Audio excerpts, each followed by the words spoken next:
பேசுகின்றோம் இந்திரையே வருக குங்குமத்தை சூடிக்கொண்ட மங்களமே வருக மங்களமே வருக.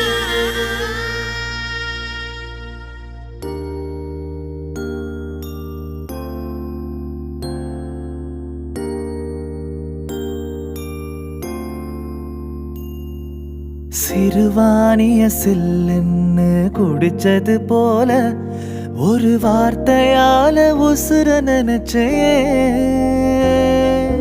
மருதாணிய கண்ணத்துல பூசியதா